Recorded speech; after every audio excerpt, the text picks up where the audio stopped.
Hallelujah.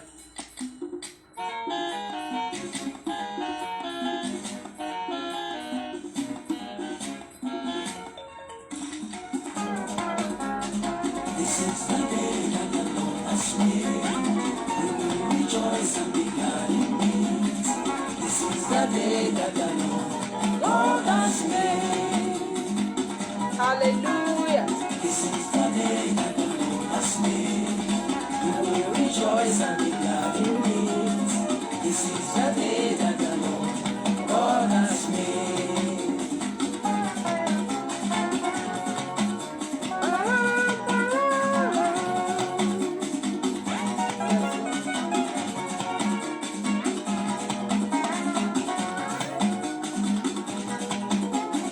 This is the day that the Lord has made.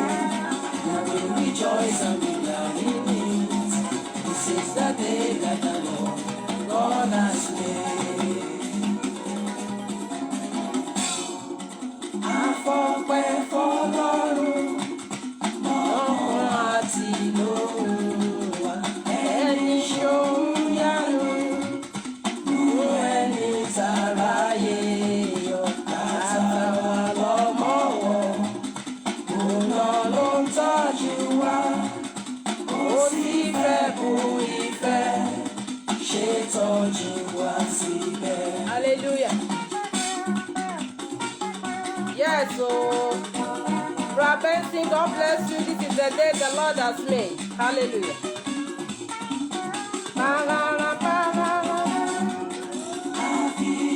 Ohun ọpẹ́ Ọlọ́run Bàbá Ọmọ Àti ẹ̀mí mímọ́. God bless you, my brother. Please love and share the program with others. Like the program. Share it with your loved ones. God bless you as you are doing so in the name of Jesus. I welcome you all for today's program. In the mighty name of Jesus, you are welcome. Èmi àyìn bàbí o, mo dúpẹ́ lọ́wọ́ bàbá tó dá mi. Èmi tó ní mo tẹ́lẹ̀ tẹ́lẹ̀, pé kó lè jẹ́ nǹkan, ó wá fọ́ta ṣe yẹ̀yẹ́ lórí mi. Èmi ò lè gbàgbé máa yìn Jèhófà, ó ṣé o bàbá. Hallelujah. Máa yìn Jèhófà, èmi àyìn bàbí o, mo dúpẹ́ lọ́wọ́ bàbá tó dá mi. Èmi táyé rò tẹ́lẹ̀tẹ́lẹ̀, pé kó lè jẹ́ nǹkan o, ó wá fọ́ta ṣe yẹ̀yẹ́ lórí mi. Èmi máa lè gbàgbé rẹ̀ Jésù, èmi ẹ̀yìn mẹ́mi ò máa yìn Jèhófà, ó ṣé o bàbá. Yes. Ṣèbọ́lọ́run ló pé Mósè tó lọ sí iṣẹ́. Ṣèbọ́lọ́run ló pé Èlíjà tó rè níjà iṣẹ́. Jésù wọn ló pè mí ọ̀nà ọ̀rẹ́ mi náà. Good afternoon, Sister Esther. God bless you, my mommy. You are welcome. Àárọ̀ pẹ̀lú ọmọkùnrin rẹ̀ wọ́n wọ̀ lókun. Gbà tí wọ́n wọ̀ lókun kan ṣe lé wọn lọ ṣe gbé. Yes. Fáráò wá tẹ́lẹ̀ yá. Níkẹyìn ayé mi. Yes. Mommy Temidayo, you are welcome. God bless you, ma. Yes, o. Òkè máa tọ́ta mi mọ̀lẹ́ máa dìde. Yes. Ìgbà tí bá ṣì ń bẹ láàyè. Ó máa yíyan. Nípò tábáyé káyé tí mo bá lè wá. Èmi náà jó. Tí bá ṣì ń bẹ láàyè. Mommy Temidayo ń jó, èmi náà jó. Ìwé kan ò lè jábọ̀ o. Lábàá òkè máa mọ sí. Yes. Ìṣòro tó ń kojú ọmọ ẹ̀. Lápọ̀jù ra wọn. Kò má sí ìṣòro tápá bá ká òkà. Kò sí o. Ìwọ ṣàgbàgbọ́ kí wọ́n sì nírètí. Yes, Lord. Ẹni gbẹ́kẹ̀lé Jésù kì í Kúkú dógún. mo fún bẹ́ẹ̀ ni. Ìṣòro tó wù kó lè máa. Dẹ́rù bà ọ́. Ìwọ ṣàgbàgbọ́ ló Jésù wá yìí. Bàbá ní ìkẹyìn o. Yeah.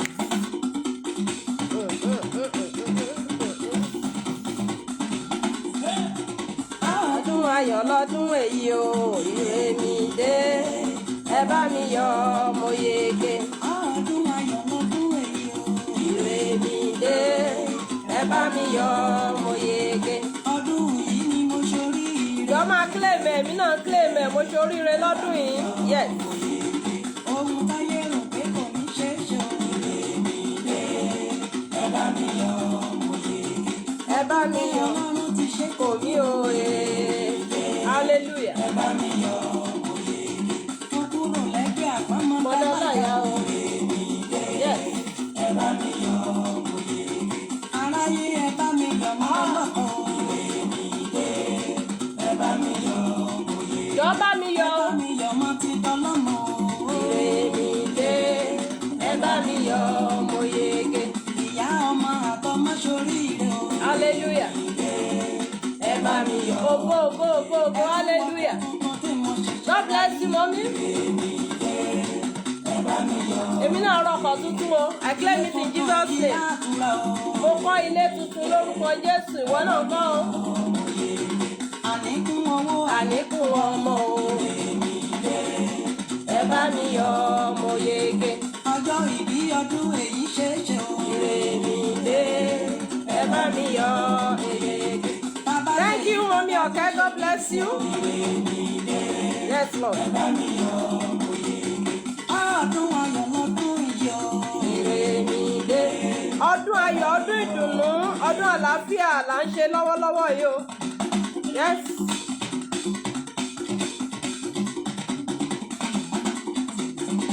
Ènìyàn sọ pé Ẹ ṣeun. Ìwọ náà ṣo ní cause to say thank you, Jehovah. gbogbo ara Since January till this present moment, ìwọ náà ní o ní ohun kan tó fi láti sọ pé Olúwa o ṣeun. Hallelujah. Ó pé ní sọ wípé ẹ ṣeun. Ẹ ṣeun Jehovah, ẹ ṣeun. Please love and like the program. Share with your loved ones. Let them join us. And as you are doing that, God Almighty will bless you in the mighty name of Jesus. Love the program as many times as possible. Like the program. Share the program with your loved ones. Yes, Lord, you are you good. are good, Jehovah, you are good. You are so good, Lord. Everybody singing, you are good. Yes, Father. You are good, Jehovah, you are good. Baba, everybody singing, you are good. You are good, Jehovah, you are good, oh. Yes. My Lord is good. You want to come?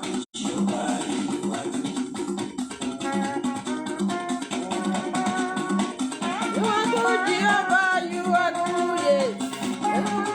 Mommy Wabo, God bless you. Good evening, ma.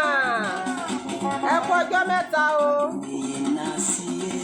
Thank you, Jesus. Yes, mo more, èmi náà more. Mọ́mí Tolú ẹ̀yin nìkan kọ́ lẹ more, èmi náà more o. Yes. Bàbá Ebube, Ebube Jehova marama, Madunile nasi Ebube, Ebube Jehova marama. Yes. Hey, hey.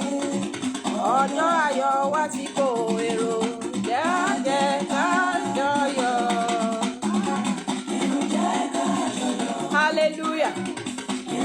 My brother, you are welcome. Ọjọ́ ayọ̀ wa ti kó èrò, wá jẹ́ ká jọyọ̀.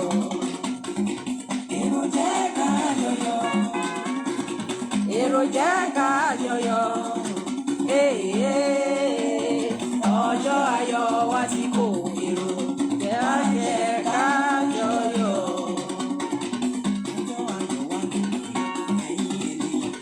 Ẹ bẹ̀rẹ̀ ẹ fi ijó sí.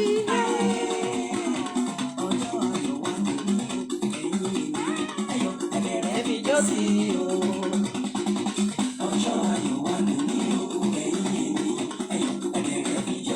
Pé o wà láyé o wà láàyè ó tọ́pẹ́. Yes. Ẹyọ ẹ bẹ̀rẹ̀ ẹ fi ijó sí o. Ẹyọ ẹ bẹ̀rẹ̀ ẹ fi ijó sí o. Yes. Ẹ kò mọ́lẹ̀. Kò mọ́lẹ̀. Yes. Ó yá ìbẹ̀rẹ̀ mọ́lẹ̀ kẹ́ẹ̀dó.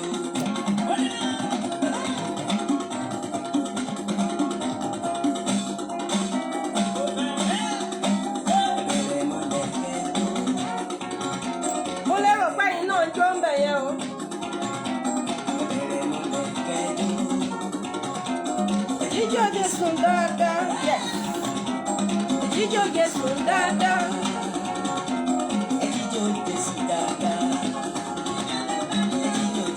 Share the program with others, let them join us. Yes, èmi náà appreciate Ọlọ́run.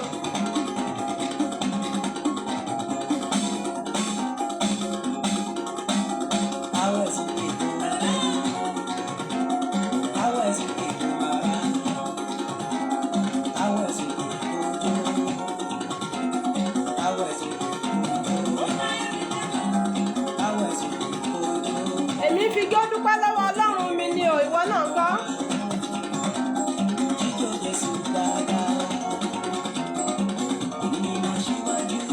Síwájú olóríire. Síwájú olóríire. Yes, èmi ni màá síwájú wọn. Èmi máa síwájú wọn. Yes, Lord. Nínú olóríire. Èmi ni màá síwájú wọn. Nínú olóríire. Olóríire bá pé gbà. Wọ́n pé 200. Na me be number 1. Ìwọ náà kọ́.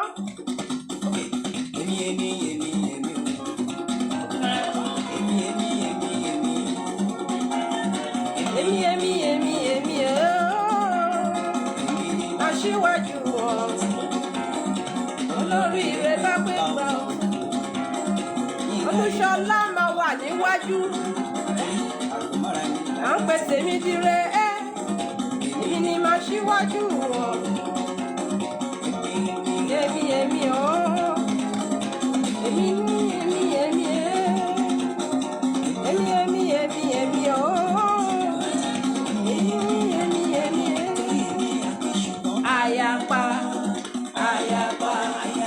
Àyàpá lásòrí lọ. Àyàpá o. Àyàpá o. Àyàpá. À ń ṣe mọ́. Àyàpá. Àyàpá lásòrí lọ. Àyàpá.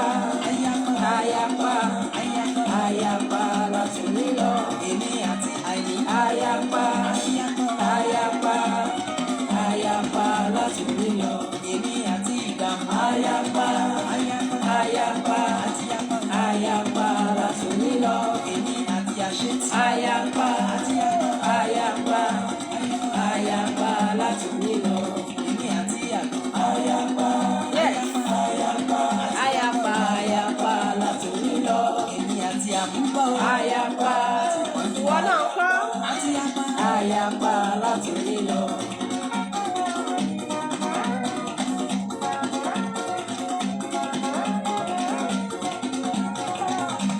Má bínú pé ijó yẹn pẹ́ díẹ̀, mo fi ẹ̀mí ìmoore hàn fún ọba àwọn ọba Ọlọ́run tó pa á mọ́ láti January títí di ọjọ́ èní. Is worthy of our praises. Ẹ tún sọ̀kalẹ̀. Yes.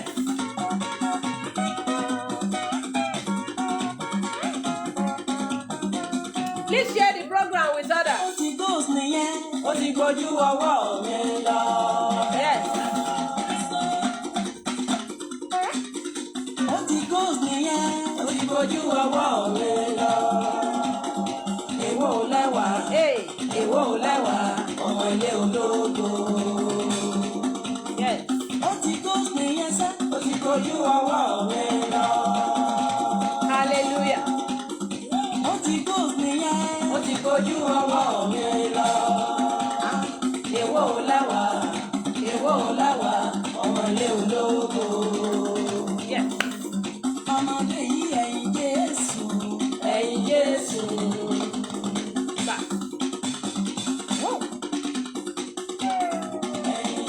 Ọmọdé yìí ẹ̀yin Jésù. Ẹ̀yin Jésù. Àgbàlagbà ẹ̀yin bàbá. Ẹ̀yin Jésù. Ọmọdé yìí ẹ̀yin Jésù. Ẹ̀yin Jésù. Àgbàlagbà ẹ̀yin bàbá. Ẹ̀yin Jésù. Jíjó ni mo fi àmọ̀ bí ọba mú mi. Ijó jíjó ni mo fi àmọ̀ bí ọba mú mi. Jíjó ni mo fi àmọ̀ bí ọba mú mi. Ijó jíjó ni mo fi àmọ̀ bí o bá mú re. Ẹ̀gẹ̀ yíyẹ̀ ni mo fi àmọ̀ bí o bá mú re. Ẹ̀gẹ̀ yíyẹ̀ ni mo fi àmọ̀ bí o bá mú re. Omore o, omore, omore o, omore, omore o, omore. Ṣé ìwọ náà mọ̀re? Ṣé o mọ̀re Ọlọ́run? Àóyè Olúwa mọ̀ ṣe ń wò. Àóyè Olúwa mọ̀ ṣe ń wò. Àóyè yẹ̀yẹ̀ Olúwa mọ̀ ṣe rẹ̀ fẹ́. Àóyè Olúwa mọ̀ ṣe ń wò. Àwọn àdáni ọ̀gbẹ́ yọ̀rẹ́ ayọ̀, ayọ̀ ọ̀gbẹ́ yọ̀rẹ́ ayọ̀, ayọ̀ ọ̀gbẹ́ yọ̀rẹ́ ayọ̀, ayọ̀ ọ̀gbẹ́ yọ̀rẹ́ ayọ̀. Èrè kù mẹ́ra ta Ayọ̀. Olùmọ̀dé yẹ ayọ̀. Èrè kù mẹ́ra ta ayọ̀. Olùmọ̀dé yẹ ayọ̀. Ayọ̀. Ayọ̀. Àóyè Olúwa mọ̀ ṣe ń wò. Hallelujah, hallelujah, hallelujah. I bless God for the life of those of you that have joined me to praise the Lord this evening. I have many causes to give him the glory. Pé mo wà láyé, mo wà láàyè gan. Pé ìmọ̀ta ò ti ṣẹlẹ̀ mi lórí, pé kò ti ṣẹlẹ̀ ìwọ náà lórí. I really thank God. Pé gbogbo èso tọ́lọ́run kó lé mi lọ́wọ́, pé kò sí kankan tó yọkú nínú wọn. I bless the name of the Lord for this. And I thank God for your life, that you are alive to witness today's program. God bless you in the mighty name of Jesus. We are going to into today's program by the special grace of God. I'm going to talk to us about our own life in the Bible. And after the preaching, we are going to pray. Ó tó ọjọ́ mẹ́ta mo kí gbogbo lé, mo kí gbogbo ẹ̀yin olólùfẹ́ Prophetess Olúṣọlá pé ẹ kú ọjọ́ mẹ́ta. It hasn't been any evil or occurrence. Everything, it was only that I have been very, very busy. But I thank God for the grace he has given unto me to come online today. To God be the glory. And by special grace of God, we shall be having our program now almost every day. But I cannot say the actual time. But I assure you, by special grace of God, we'll be having our programs every day. If it is just 5 minutes prayer, we are going to be having it. I assure you that by special grace of God. God sparing our lives, we shall be alive to witness this in Jesus' name. God bless you all. Father, we commit today's program into your able hand. Lord, take control in Jesus' name. I pray for all my audience, all those that are watching me from home right now. I decree and declare that today's program is going to bless your name, your life bountifully in the mighty name of Jesus. Father, we pray for the forgiveness of our sins, every sin that may want to come across us, to go against us in today's program. Father, forgive us all in Jesus' name. Use the blood of Jesus, that precious blood that Jesus Christ has shed for us on the cross of Calvary. Father, use it to wash away our sins this night in the mighty name of Jesus. Father, whatever we decree here today, Father, decree it in heaven. Whatever we bind here today, Father, bind it in heaven. And I cover every soul, every spirit, every home with the blood of Jesus. I cover the hell Casadia, the place I am right now. I cover this atmosphere with the blood of Jesus. And I set the fire of God before me, to go before me and consume every consumables in the mighty name of Jesus.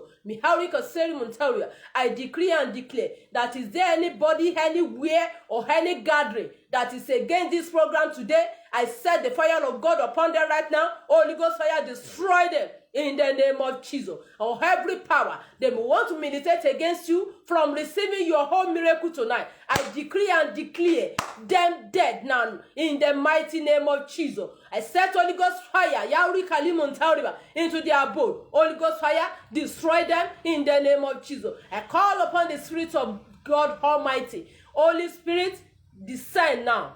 Manifest yourself. Take over of everything. I don't know how to say anything. I don't know how to pray. But I want the Holy Spirit, to guide us tonight and teach us what to say. Teach us how to pray. Teach us how to say anything, how to teach. In the mighty name of Jesus. I soak myself into the blood of Jesus. Yes, Lord. I soak myself into the blood of Jesus. I smell this atmosphere with the blood of Jesus. Let the blood of Jesus take control right now in Jesus' name. Yes. nínú ilé tó wà yẹn, I soak that house right now with the blood of Jesus. That atmosphere you hear, they are filled with the Spirit of God right now. Yes, Lord. Father, take control. Take control. Meet every soul. Meet every person. Meet every spirit that come before you this night. Meet them at the point of their needs in the mighty name of Jesus. I pray concerning this platform that it shall continue to grow hold and older in the mighty name of Jesus. No weapon fashioned against us here shall prosper in Jesus' name. I cover God Reign platform with the blood of Jesus. I cover all our ministries there with the blood of Jesus. All the men of God there, I cover them with the blood of Jesus. Let your blood speak for us in the mighty name of Jesus. I cover our Father in the Lord with the blood of Jesus. Let your blood speak for us. Let your blood be sufficient for us in the mighty name of Jesus. And I decree and declare, those of you that are watching me right now, those of you that are already seated, that you want to listen to today's program, that you want to receive, I decree in the mighty name of Jesus, receive bountifully tonight in the name of Jesus. Whatever that comes out of my mouth tonight shall come out with fire, and that fire will consume all your enemies in the mighty name of Jesus. Thank you, everlasting Father. In Jesus' mighty name, I have prayed. Amen. Amen. Amen. Amen. In the mighty name of Jesus. Hallelujah. Hallelujah. Hello is on the line. Yeah, hello, ma'am. Oluwakushe, sir. Yeah, Dami ló ń sọ̀rọ̀. Okay, mo wà online. Ṣé wà lórí program pẹ̀lú mi? Okay. Ẹjọ́ mi ìmọ̀fẹ́ wa. All right. So that we'll talk after the program. God bless you, sir.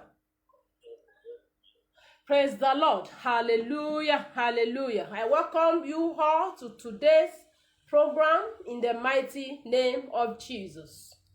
There's a particular topic I've brought before us today. But before that, let me admonish us to please go and like and love God Reign. Like the page, love the page. Follow God Reign, so that whenever I am online, or any of us, or the pastors there, prophets, evangelists, any of us there, whenever we are online, you will be opportune to be notified by the Facebook. So God bless you as you are following our page in Jesus' name. My name is Prophetess Olushola from the Light of God Evangelical Mission, Ado, Ekiti State, Nigeria. So I'm speaking from Nigeria. God bless you all as you are joining today's program in Jesus' name. I bless you with the blessing of the Lord. As we are moving towards the end of this year, it will be an end to your sorrow. It will be an end to your troubles. It will be an end to your lack in the mighty name of Jesus. And I decree and declare to your life that you will never remain the same in Jesus' name. As this year is running to an end, I pray that everything you have to have achieved since the beginning of this month, this year will not go without accomplishing them in the mighty name of Jesus. God bless you. You are welcome to today's program in Jesus' name. Please let one of our admin, we have people in my group. Please, if you are online there, help me to put my number +234 so that I can pin it down for whosoever wish to call in for prayers. I'm going to pray with you today, and God Almighty will touch you at the points of your needs in Jesus' name. My number is +234 80 38 40 82 11. That is the number you can call me on. +234. Let somebody please write for me. +234 80 38 40 82 11. +234 80 38 40 82 11. Mo ti ráwọn tó ti yẹ kán bá mi kọ́ ń bẹ̀ yẹn o. Ẹ bá mi kọ́ síbẹ̀ so that I can pin it down. +234 80 38 40 82 11. Mommy Fumi, you are welcome. God bless you. Add me, my brother. Motivate. Oh, yeah, get it call. +234 80 38 40 82 11. That is the number. Mommy Tolu, God bless you. Mommy Gloria, God bless you. Ó dà pé network yẹn ló jẹ́ kó pẹ́ díẹ̀. God bless you. And as we are going into today's program, God Almighty will bless you bountifully in the mighty name of Jesus. The topic for today is enemies of self. Ọ̀tá ara ẹni. It is good when somebody is waging war against you. When you pray unto God, God, deal with my enemy. Especially, we used to pray with Psalm 35. Olúwa, gbógun ti àwọn tí ń gbógun tì mí. Then, how do you tackle yourself when you are an enemy of yourself? That is why I call it self-enemy. We're going to talk about 10 self-enemies. Àwọn nǹkan tó jẹ́ kó jẹ́ ọ̀tá ara rẹ. God can fight your battle for you. God can fight your enemies for you. He can put them in bondage when you know how to call upon Him. He will fight them for you, and the Bible says you will hold your peace. But how do you go about it when you are your own enemy? Mommy Shobande Kemi, God bless you. Good to see you, ma. You are welcome to the program today. How do you, thank you, mommy. I say, man, anointed to you too in the mighty name of Jesus. How do you tackle it when you are your own enemy? I want to tell us 10 things that makes you your own enemy. Àwọn nǹkan mẹ́wàá tó jẹ́ kí wọ́n fún ara ẹ̀ kó jẹ́ ọ̀tá ara rẹ̀. And by the special grace of God, I'm not going to waste much of our time in dealing with all of them so that we can quickly go into prayer. And I pray in the mighty name of Jesus, as we pray today, whatever you decree, if you are ready to shun all these self-enemy, whatever you decree today, yes. Self-enemies, yes.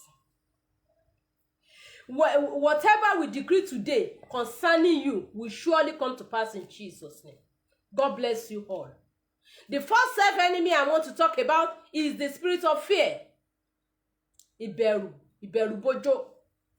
When you are afraid to do big things, when you are afraid of investing your money in things that will bring income, it is an enemy of progress. You can be an enemy of yourself if you fear the devil. Nígbà tí Sátánì wá lóru tó bẹ̀rẹ̀ sí ní ṣẹ̀rùbà tí gbogbo lémì títí tó ò lè sùn tí gbogbo nǹkan ṣe tó ò lè dìde kó gbé bíbélì ẹ̀ kó nà sí. Tó lè sọ pé mi lè dá súlé tí bá ti rìn lé àwọn kan máa ń rìn lẹ́yìn mi màá máa gbúrò ẹsẹ̀. Bíbélì sọ pé kọjú ìjà sí Sátánì ó ní yóò sì sá. You need to face him. You need to say, Satan, I bind you. Hallelujah. When the spirit of fear is in your life, you will not be able to attain your heights. When the spirit of fear is working in your life concerning decision, spirit of fear, yes, God bless you, my brother. Spirit of fear, when it is in your life, you will not be able to do tangible things. And it's like go travel.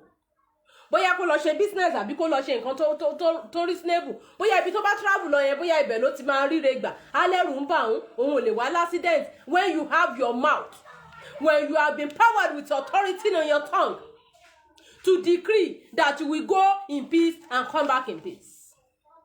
But when you are afraid, tí ìbẹ̀rù bójó bá ti bu ọkàn ẹ̀ tẹ́rù ń bà ẹ́ pé kíní kan, I cannot go, there is accident, I cannot go.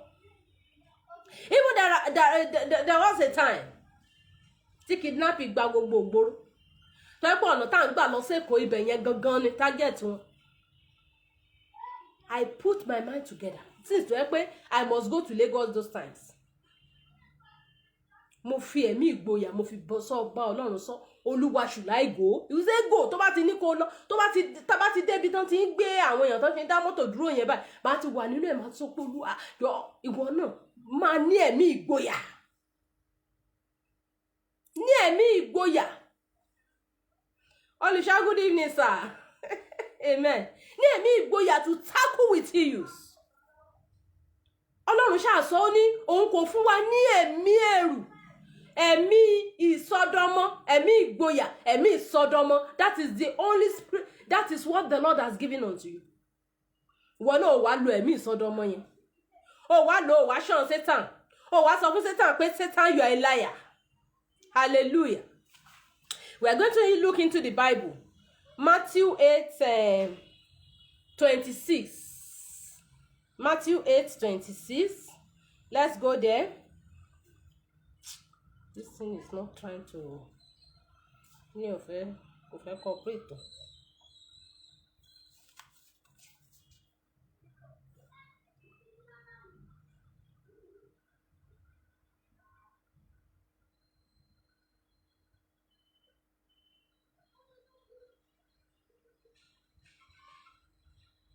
Matthew 8:26.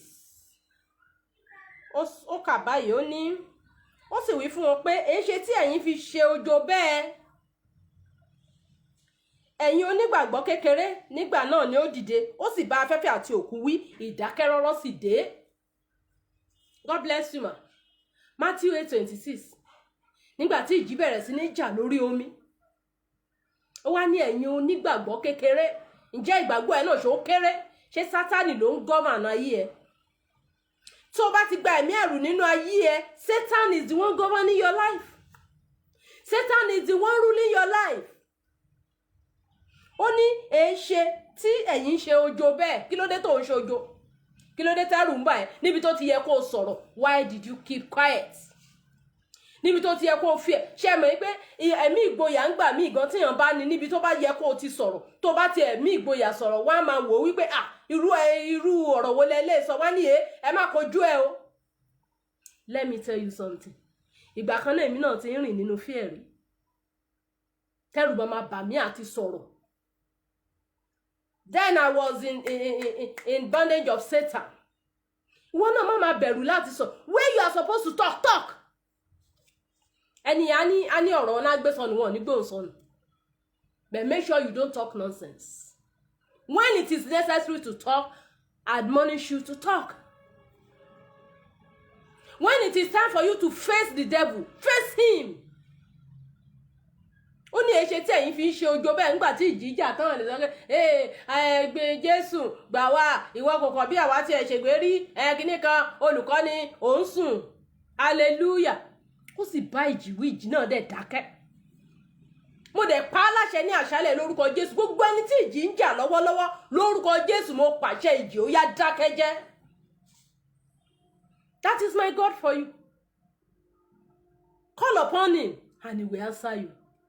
Though those people, they were afraid. But Mommy Aladeniji, ẹ má bẹ̀rù mọ́ o. Shun fear, ma. Shun fear. In your family, shun fear. Má jẹ́ kẹ́nikẹ́ni ó kọ ẹ́ láyà jẹ. Ìwọ náà sọ ti tẹnu ẹ. Sọ bó ṣe rí. I command in the mighty name of Jesus, spirit of fear, out of our mommy in the name of Jesus. Sorrow when you are supposed to talk. We're not going to spend much of our time on that. The second one is ignorance. Àìmọ̀kan. Wọ́n ní kí ló dé tẹ́ ṣe kí ni wọ́n á ní mi ò mọ̀. Wọ́n ní I don't know. Lórúkọ Jésù I don't know nípa ọ́.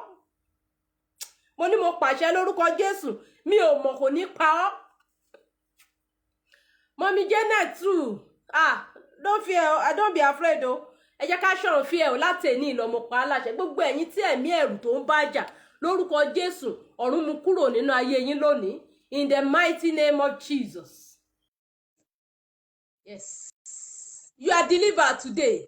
Sister Janet, I decree, you are delivered truly from the spirit of fear today in the mighty name of Jesus. Our daddy in the Lord is trying to come in. God bless him as he's coming in Jesus' name. So, ignorance ni mo ń sọ nsìn. Ignorance, àìmọ̀kan. There is this lady intimidating me at work, always looking for my hero. Oh my God. Mommy, face her. Face that spirit of devil in her. Sharing nǹkan tẹ́lẹ̀ yẹn mà. Ó ti ṣẹlẹ̀ sí one of us láìpẹ́ yìí. Hallelujah. Daddy, you are welcome in Jesus' name. Hey, how are you? Ẹ kúrọ̀lẹ́ sà. Emma Cole, how is everything? It's fine, sir. Adúpẹ́ lọ́wọ́ Ọlọ́run. Mo ń gbọ́ Ẹ̀yin náà spirit kọ́ṣẹ́ of fear. àlàáfíà lẹ́wà. Adúpẹ́ mo ń gbọ́.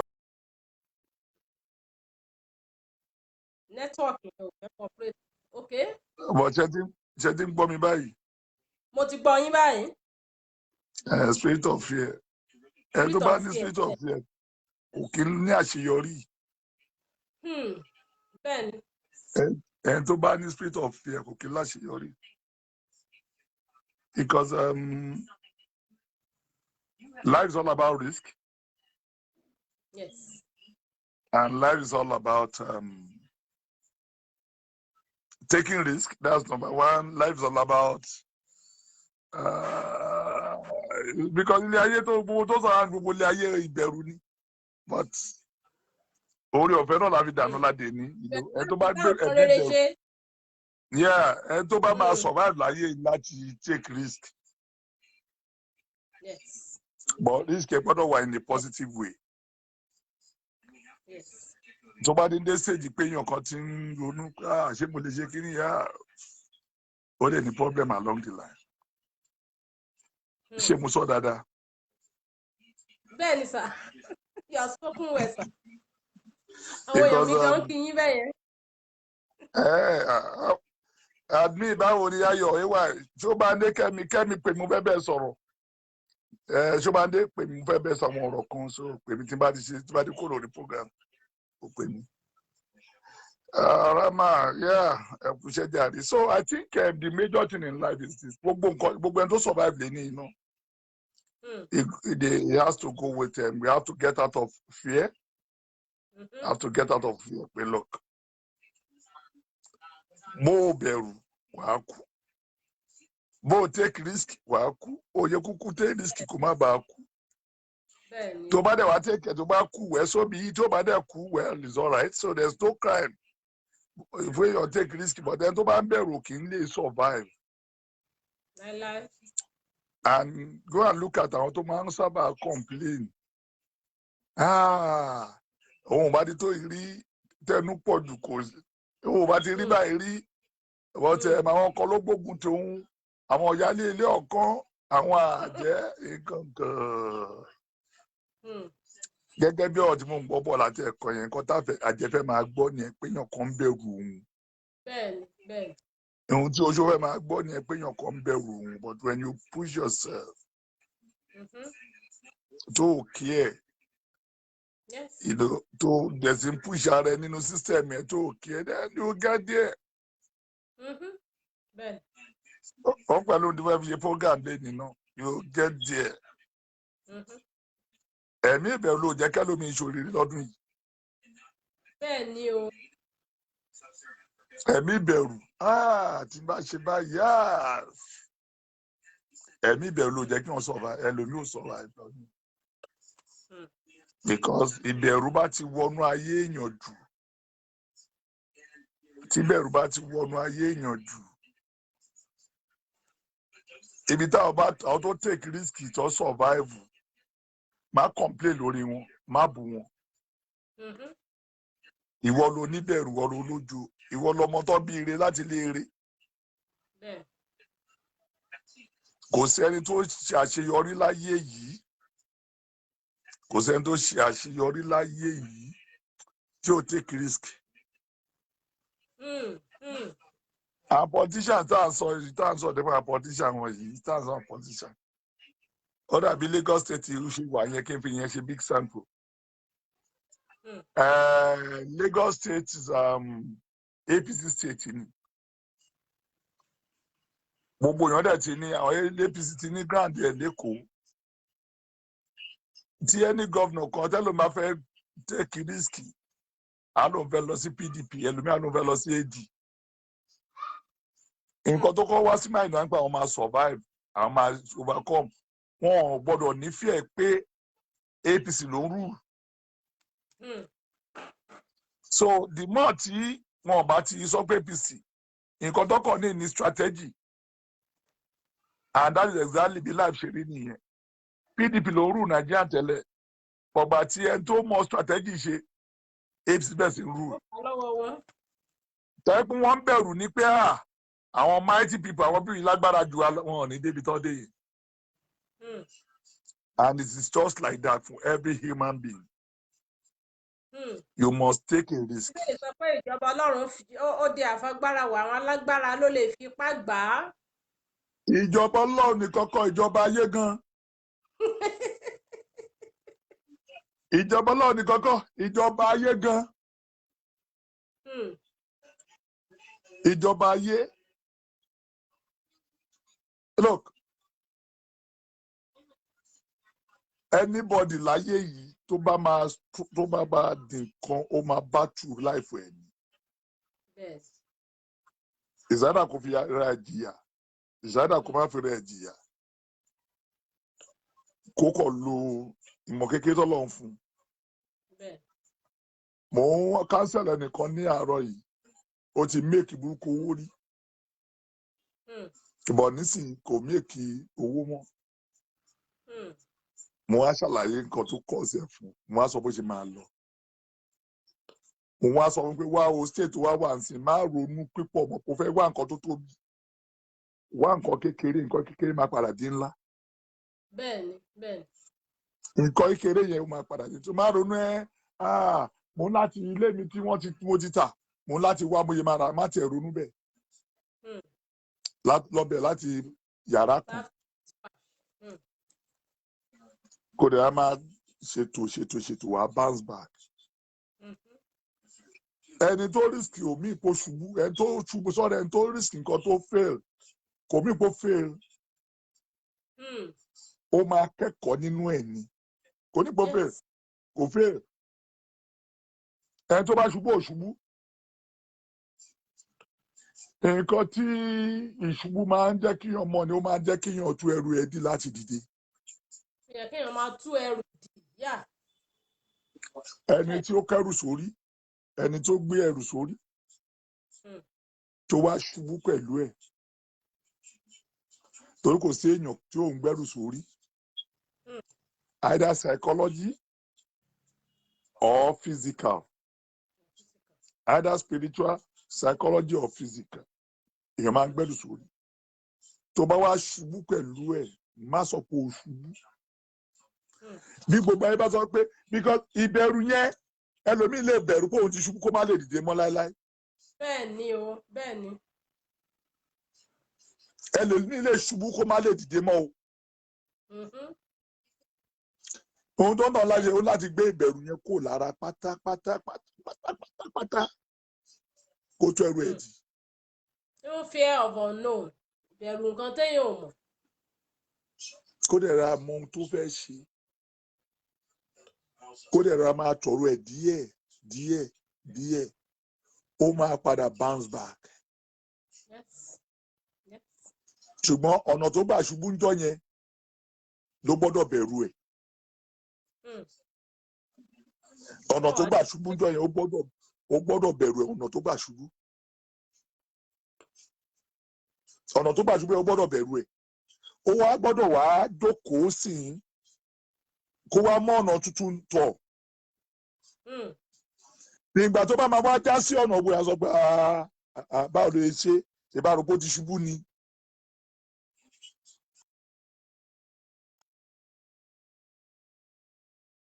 ohun táyé máa ń fẹ́ fún yàn nìyẹn tó bá ti sọ pé bó ti ṣubú ó gbogbo àsọ pé ọlọ́run mú ọ àǹkí ló fẹ́ káyé sọ ọlọ́run mú ẹ náà láì fẹ́ káyé wí.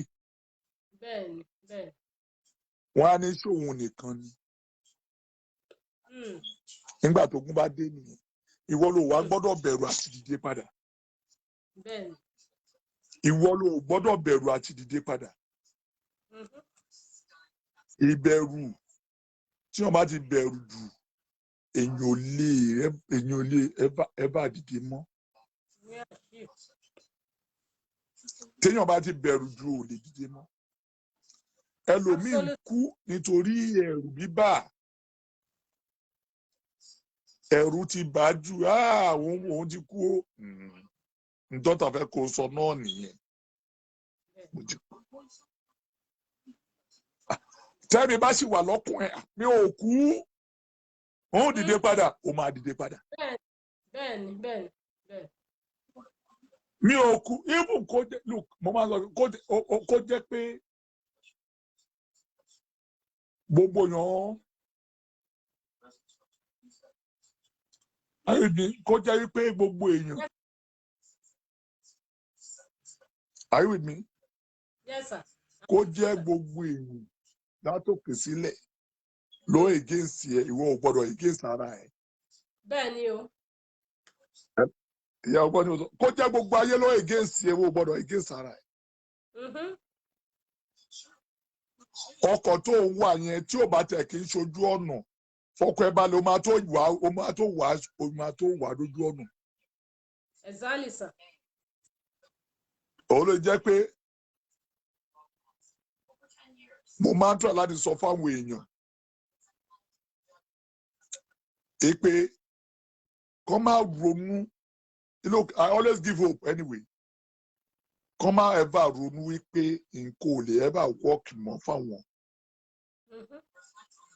Kọ́ máa tẹ̀ ronú dédé pé nǹkan ò lè work irọ́ nǹkan máa work padà. Ẹ̀ tó wà lò ohun tó máa ń fà tó máa ń jẹ́ kéèyàn máa survive ní ìbẹ̀rù.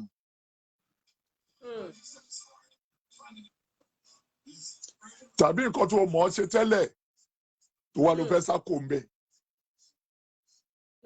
You will become a total failure. Ìyá ṣe máa sọ nǹkan tó máa ṣẹlẹ̀ fún àwọn èèyàn bẹ́ẹ̀. Bẹ́ẹ̀ sà. Ṣé sọ? Ẹ sọ sà. Irú àwọn èèyàn bẹ́ẹ̀ yẹn wọ́n máa fi àìsàn. Àìsàn. Because blood pressure wọn high. Nínú ẹ̀ báyìí wọ́n á ní diabetes. Wọ́n á ní high blood pressure. Wọ́n tó máa ń dẹ̀ ní ikú. Orúkọ Jésù ní fúta ìtọ́jọ́. Ìyá gbọ́ mi kó tó porúkọ Jésù wọn ò ní kú. Gbọ́ mo fẹ́ sọ yìí. Reality mo fẹ́ sọ yìí. Ẹni tó bá lọ tí ó bá ronú tó nǹkan tó bá ń ṣe tó bá give up inú ẹ̀. Ọ̀rọ̀ yóò yẹ lórúkọ Jésù wọn ò ní kú. Bẹ́ẹ̀ ni sà, ẹ̀hún náà la ṣe ń kẹ́kọ̀ọ́ sà, so that we can learn. Look. Gbogbo kọ́kọ́ làdúrà. Yeah, look. Gbogbo àkọ́kọ́ làdúrà. Nǹkan tó ń ṣe tó ṣubú tó jẹ́ pé kíní ẹ̀ ló ń ṣe. Tó bá wá ṣubú ń bẹ̀ ó ṣubú. Ìhun tí wọ́n rò pé ó ṣubú yẹn, ó máa wá padà lò ó. Bẹ́ẹ̀ni. Láti fi dìde padà. Nígbà mi ọ̀nà tí wọ́n gbà ṣubú, ó lè gba ọ̀nà yẹn náà.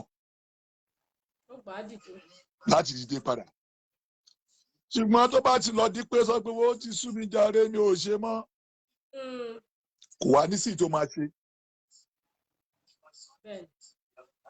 Kò tí ì yẹ bó tán sìn. Ó yé ni sà. Kò ní sí tó máa ṣe mọ́ torí pé lóun ò ṣe mọ́. Ó dàbí ẹni tó fẹ́ gbàwé ìgbélú.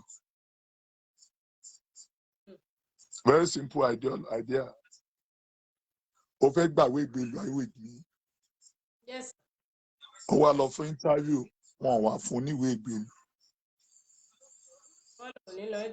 Wọn ò ní lè jáde náà ìjọ tó fail interview wọn ò ní lè níjọ yẹn.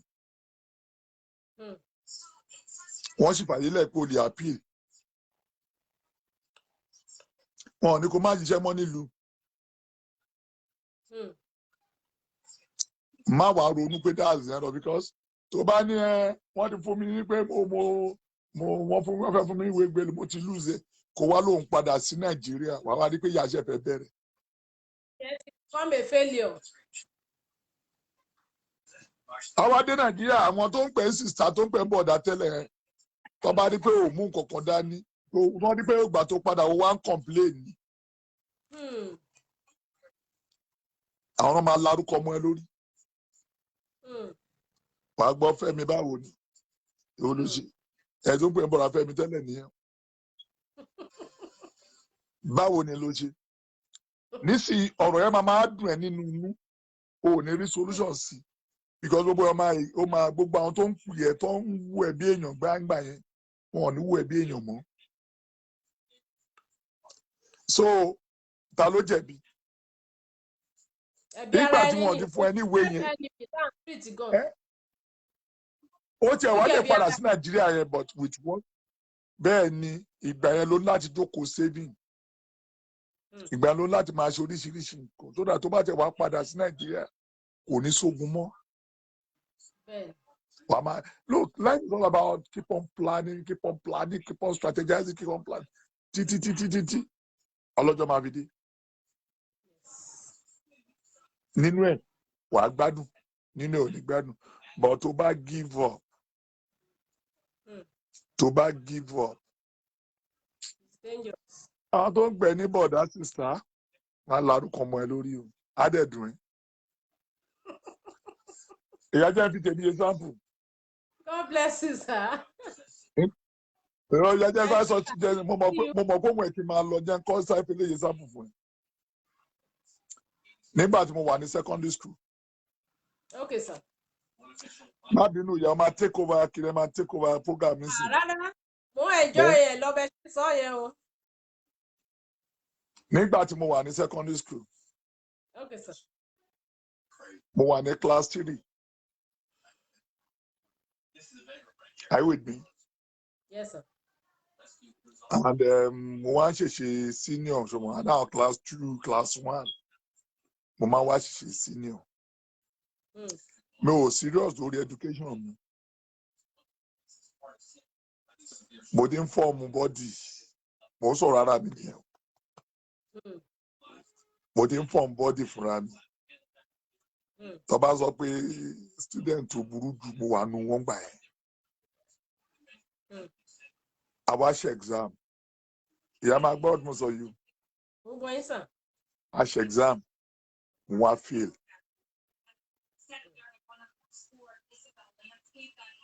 Mo fail bàtà ṣe exam. Nígbà tí mo rí nǹkan ní máa repeat class 3. Ìyá lọ́ọ̀kú ṣe nǹkan tó mọ̀ nípa ẹ̀ ní tíṣà kò ní ẹ o mọ̀ dáadáa ń pa ẹ̀. Bẹ́ẹ̀ni o. Ìgbà tó ní mo máa repeat class 3 mo ní ń dà o.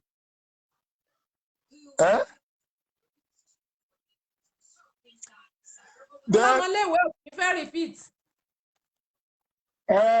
Kí ló pa mí gbà ẹ̀ máa sọ fáwọn ayé sì kan gbọ́ kí ló pa mí gbà ẹ̀ ni pé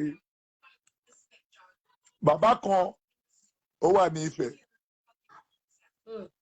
olóò ní magic pen.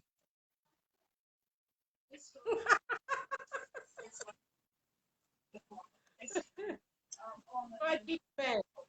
Bẹ́ẹ̀ni olóò my body is a true story olóò ní magic pen. Láìkàwé. Ó ní tá a bá gba tabara magic pen I think as at that time should be 5 naira owó ńlá nígbà yẹn náà. Tá a bá lè ra magic pen yẹn pé gbogbo àṣà tá a bá máa rí a máa rí ní orí screen. Ìgbà máa rí answer. Ó tún wá ní handkerchief náà wà ń bẹ̀ tó bá ti fi pa ojú báyìí.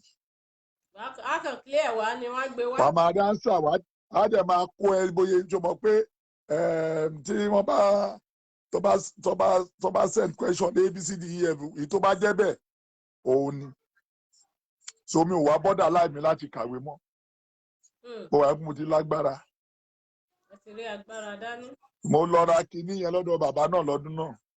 Mo kó lẹ́kọ̀ọ́ lọ sí Ifẹ̀ mo lọ ra kinní náà lọ́dọ̀ bàbá yẹn. Àtàkàjì ìgbà yẹn wọ́n máa ń polówó ẹ̀ lórí newspaper kò tí ì sí gbogbo social media ńgbà yẹn. So ká má fọ̀rọ̀ gùn èmi ní tí ń tòótọ́ ìyá. In fact orí mathematics orí mi ti gbálẹ̀. Torí mi ti ẹ̀ mọ̀ tí mo fẹ́ kọ́. Mo kọ̀ rí pé mo fò handkerchief pa ojú. Ìran kankan ò wá. Mo rí mo fẹ́ handkerchief pa ojú. Mi ò jẹ́ rí nǹkan kan. Mo fi báírò gbogbo báírò tó ní tí tó bá ti jánsà. Ibẹ̀ yẹn ló máa kọ àwọn tó kò ní kọ. Tí bá mú ABCD gbogbo ẹ̀ ló ń kọ mo lógun ẹgbàá mi. My dear, mo repeat kíláàsì. In fact, mo fẹ́ lè mi mo ru gbogbo school. Wow. Now, àti wá padà sí school yẹn wá bẹ̀ sí ní mi lára. Mo wá lọ sí school mi, mo lọ wá school mi tí mo lè join. Mo wá rí pé táyà mi ti ń lọ ọjọ́ kan mo kọ̀ péra mi jókòó ní pé kí ni nǹkan tó ń ṣe mí? Kí n padà sí school náà? Àwọn òbí mi ò mọ̀ pé mi ò lọ school. School mi ni mò ń lọ, instead kí n máa lọ, mo rí pé kí ni màmá wọ́ sí mi. Ṣé o gbọ́ ya? Mo gbọ́ yín sà. Àgbọ́yé. Mo ṣe padà lọ join àwọn tájọ àwọn ọmọ tó ń pè mí ní senior bá ṣe dọ̀rẹ́ padà nìyẹn. Mo wá mo mọ ọlọ́rẹ̀ padà. Mo wá bẹ̀ sí ka ìwé gan. má bẹ̀ sí ń kàwé. At the end of the day, mo pass for class 4. Mi ò padà sí mistake tí mo ṣe tẹ́lẹ̀ yẹn. Are you with me? Mi ò padà lórí mistake tí mo ṣe tẹ́lẹ̀ yẹn. Bẹ́ẹ̀ ni o, èèyàn lè ṣe mọ́ láéláé. Nísìnyí mo ti mọ̀ pé kò sí nǹkan tó ń jẹ́ mo ti rí pé kò sí nǹkan tó ń jẹ́ magic kí n má kàwé. Magic handkerchief tàbí magic pen. Kò sí nǹkan tó ń pè magic biro, magic handkerchief, o máa kàwé ẹ ní mo fẹ́ pass. So kí ni nǹkan tí mo láti ṣe ni pé mo wá try láti máa kàwé gan. Nígbà mo wọ class 4, principal sọ pé torí tèmi ní wọ trouser. But class 4 and class 5 ngbà ló máa wọ trouser. Nítorí tí yóò ní wọ trouser mo lókè mo ti gbọ́. Nígbà tó yá mo ṣàbẹ̀ sí ń kàwé, ó ya principal lẹ́nu ní pé mo lè mú bí distinction 5, credit 3, pass 2. Ó yà lẹ́nu pé báwo ṣe ṣe because wọ́n wò pé can't. Ọmọ ìmọ̀ sọ fún èèyàn pé look, you don't give up. Yes o. You don't give up. You don't. In life tó bá ti ń ṣe kiri bọ̀ kẹ́pẹ́ pàpọ̀ wà class 3 yẹn mo fẹ́ mo sọ pé àwọn ọmọ tó ń bọ̀ lẹ́yìn àwọn ọmọ yóò ní wọ́n máa rí mi fín wọ́n yẹ kíní kan mi ò ní pass school mi bá ti dàkúdà lẹ́nìí. Bẹ́ẹ̀ ni sà. Wọ́n fún mi ní scholarship ní secondary school mi. Mo lọ sí Federal Polytechnic Ìlàró mo survive níbẹ̀. See, let me tell you, this is how things work. You don't give up. Yes. Never and ever give up. Ọ̀lẹ ẹni tó bá ń parọ́ pé nǹkan ti tọ́ fún náà ló tọ́ fún. Anyway, mo kàn ní kí n chip in eléyìí ni. Thank you so much. Thank you for welcoming me into your program. Thank you for joining the program. I really enjoy your contributions, sir. God bless you. God bless you too. Àmì o Jésù. Ẹ ṣé sir. Amen. Mo lérò pé gbogbo alágbádùn contribution àwọn bàbá wa nínú Olúwa. Please do not give up. My dear sister, Mọ́mì Adéníjì, ẹ má bẹ̀rù. Ẹ̀rù kò ń ṣe ti ọmọ Ọlọ́run. The word of God says it pé òun ò fún wa ní ẹ̀mí ẹ̀rù. Yes, thank you so much, Daddy. God bless you. Yes, God bless him. God bless him. More strength, more power, more anointing to him in Jesus' name. Ẹ̀mí ẹ̀rù kì í ṣe ti ọmọ Ọlọ́run. Tó bá ti ń bẹ̀rù àti dìde padà, kò séèyàn tí ò lè ṣubú. Ṣẹ́rí séèyàn bá ti ṣubú, gbìyànjú láti dìde. Lè gbà ládùúrà lórúkọ Jésù.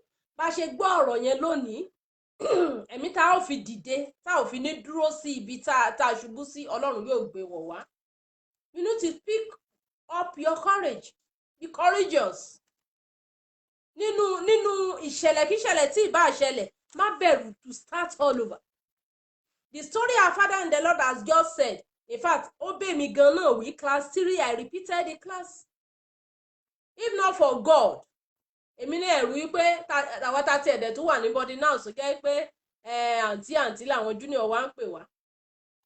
But I summoned courage to repeat the class. It's just bí story bàbá wa nínú Olúwa yẹn ni. Èmi gan ni mo wá lead most of the subjects nígbà tí mo repeat. Torí mo wá mọ̀ pé I need to sit tighter than before, and I did. So please and please, whatever tí wá lè má jẹ́ ìwé, it may be in any area in our life. When you allow the spirit of fear in you, that means you are your own enemy. On the topic program wa tòní, self-enemy. You are your own enemy. When you are dealing with enemies in the house, àwọn ọ̀tá ilé bàbá, àwọn ọ̀tá tó wà láàrin ọ̀rẹ́, ọ̀tá àdúgbò, ọ̀tá ibi iṣẹ́ tó ń dì pẹ̀lú àwọn yẹn, tó ń ka Psalm 35 lé wọn lórí. Tó ní Olúwa gbógun ti àwọn tí ń gbógun tì mí. Jọ ẹ̀mí ẹ̀rù tí ń bẹ nínú ẹ̀yẹn, báwo ló ṣe fẹ́ gbógun tì? Ju wípé you decide today that it is no more part of me. And surely it will never be part of you again in Jesus' name. Number 2 of my point is ignorance, àìmọ̀kan.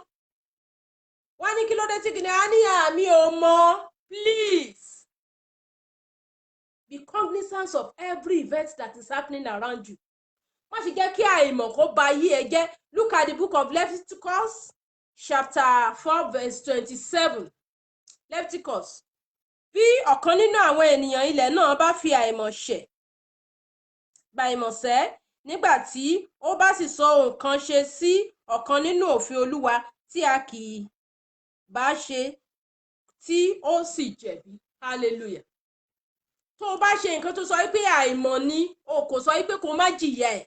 For this reason, o gbọ́dọ̀ jẹ́ kí àìmọ̀, ignorant, o gbọ́dọ̀ jẹ́ kó pa ọ́. Ignorance is an enemy of self. So you need to know. Wádìí. You see so many people nowadays gan kì í ṣe pé wàá wá jókòó ti Bíbélì. Wàá wádìí oríṣiríṣi. Mọ nǹkan tó ń ṣẹlẹ̀ around there. Know what is happening. Yes, Leviticus 4:27. Mọ nǹkan tó ń ṣẹlẹ̀ sí àwọn ọmọ ẹ, whatever they are. Mọ nǹkan tó ń ṣẹlẹ̀ sí ọkọ ẹ mọ̀ yìí tí àyàwó ẹ. I'm not saying you should be monitoring him. Mọ nǹkan tó ń ṣẹlẹ̀ ní ẹlòmíì gan níbi tó tí ignorant bá dé kò mọ nǹkan tó ń ṣẹlẹ̀ nínú ayé ara ẹ̀ gangan fún ara ẹ̀. God Almighty will deliver us in Jesus. Number 3 is the spirit of anger. Daddy admi ẹ bá mi kọ number 2 o, ignorance. Number 3 is spirit of anger. Ẹ̀mí ìbínú. Tẹ́lòmíì bá bínú tí ìbínú yẹn bá ru dé, ó fẹ́ lè sọ pé wọ́n á sọ òkè dilẹ̀. Tí ìbínú bá wọnú ayé ẹlòmíràn, ó lè bà gbogbo nǹkan tó ti fi 20 ọdún ṣe kó bàjẹ́. Tí ìbínú bá wọnú ayé obìnrin mìíràn, á mú mọ́tò ọkọ ẹ̀ á bàjẹ́. Tí ìbínú bá wọnú ayé òbí mìíràn, á máa yí ọmọ ẹ̀ á bàjẹ́. Now let me tell you, ẹ̀yin òbí tẹ́ máa ń bínú. Let me tell you something. O mọ bí tí olúgbò ń wà, o mọ bí tí àfọ̀ṣẹ́ wà, bóyá wà lẹ́gbẹ̀ẹ́ ilé ẹ. Ó wá mọ ọmọ ẹ̀ wá jí ní kùtùkùtù òwúrọ̀, wá bẹ̀rẹ̀ sí ní rọ̀jò ìpèlé lórí. And this cause, this spirit of anger, wà ní ọmọ 4 plate nínú ilé, wá bẹ̀rẹ̀ sí ní ṣẹ́ èpè. Ọkọ ẹ̀ ṣe nǹkan tí ò dá fún ẹ, wá bẹ̀rẹ̀ sí ní gbégégún. Wà nínú ló bí ọ. Nígbà tí kíní bá wá padà wá tó bá wá ń ṣe iṣẹ́, kí ló fẹ́ sọ? Inú tó bí ẹ nígbà yẹn tó fi bà nǹkan jẹ́, nǹkan dẹ̀ dùn bàjẹ́, ilé dùn wò. Within 3-4 hours, wọ́n lè mú odidi building. Even kò tó 4 hours, wọ́n bá ti gbé láti ìsàlẹ̀ báyìí gbogbo ẹ̀ máa dàwó ni. In a tickle of an eye, nǹkan tó ti fi 20 ọdún ṣe, tó ti ilé tó ti 20 ọdún kọ́, ó lè gbó kalẹ̀ ní ìṣẹ́jú kan. How do you now rebuild? Nǹkan àti bàjẹ́ ó easy. So please, brethren, shun anger. Ẹ jẹ́ ká shun ẹ̀mí ẹ̀rù. Má ti jẹ́ kí ẹ̀mí kó jọba nínú ayé. Delete it from your mind. Ẹ̀mí ìjà, ẹ̀mí anger, ẹ̀mí ìbínú. Má ṣe jẹ́ kó bá ọjà mọ́. Ẹlòmíì wà tó pé kò lè ṣe kó má bínú. Kò sí nǹkan tán lè ṣe, kò lè ṣe káwọn á ní àwọn èèyàn ló ń bí òun nínú. Ìwọ náà táwọn èèyàn ń bí nínú ní gbogbo ìgbà yẹn, there is a spirit in you that is not of God. Ẹni tí ẹ̀mí Ọlọ́run bá ń gbé nínú ẹ̀, ó máa láyọ̀ ní ìgbà gbogbo ni. Kò sí nǹkan táwọn èèyàn lè ṣe sí, kò ní kà á sí. But tó bá ti jẹ́ èèyàn tó ń ka gbogbo nǹkan sí, wàá máa bínú all the time. Tó bá dẹ̀ ti bínú sìn, ó lè bà nǹkan jẹ́. Nǹkan tó dẹ̀ fi ìbínú bàjẹ́ kò lè ṣeé ṣe ní kíákíá. Let's look at the book of Colossians 3:8. Colossians chapter 3 verse 8. Colossians chapter 3 verse 8. Ó ní ṣùgbọ́n nísinsìnyí ẹ fi gbogbo wọ̀nyí sílẹ̀ pẹ̀lú ìbínú, ìrunú, àrankàn, ọ̀rọ̀ òdì àti ọ̀rọ̀ ìtìjú kúrò ní ẹnu yín. Ó ní nísinsìnyí ó ní ẹ mú ìbínú kúrò, ẹ mú ọ̀rọ̀ òdì kúrò, ẹ mú ìrunú kúrò ní inú yín. Hallelujah. ẹ jẹ́ kí ìrònú kúrò, ẹ jẹ́ kí ọ̀rọ̀ òdì kúrò, má máa sọ ọ̀rọ̀ òdì, mú ìrònú kúrò, mú ọ̀rọ̀ òdì kúrò, ẹ jẹ́ kó kúrò nínú yín. Ó ní ẹ sì gbé ọkùnrin titun wọ̀, èyí tí a sọ di titun ní ìmọ̀ gẹ́gẹ́ bí àwòrán ẹni tí ó dáa. Bí ọkùnrin titun, bí a new creation, jẹ́ ènìyàn tuntun, jẹ́ ẹ̀dá tuntun, jẹ́ ẹni tuntun. Káwọn èèyàn sọ pé alágbájá àwọn ní kò máa ń bínú mọ́, wọ́n ní ẹni báyìí tó nǹkan tó ṣe sí tó wá ṣe sí tẹ́lẹ̀, wọ́n ní ó máa jà gan. Let people know you as a new human being. Jẹ́ kí wọ́n fi orúkọ tuntun pè ọ́. Let them know that you are now a born again. Àwọn àtijọ́ yẹn jẹ́ kó kọjá lọ. Kíyèsí, sọ gbogbo nǹkan sọ di tuntun. Hallelujah. Hallelujah. Another self-enemy is envy. When you are full of envy. Ẹni tó bá envy, ẹ jẹ́ kí n sọ àwọn nǹkan tó fi mọ ẹni tó envy. Òun lẹni tó yẹ pé kò sí nǹkan tí ẹlòmíì ṣe wá complaint nípa ẹ̀. I'm going to the book of Proverbs.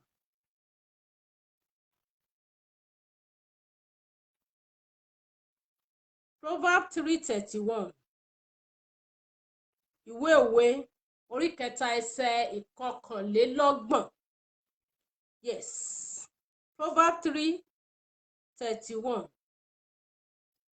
Ó sọ pé má ṣe ìlara aninilára, má sì ṣe yan ọ̀kan nínú gbogbo ọ̀nà rẹ̀.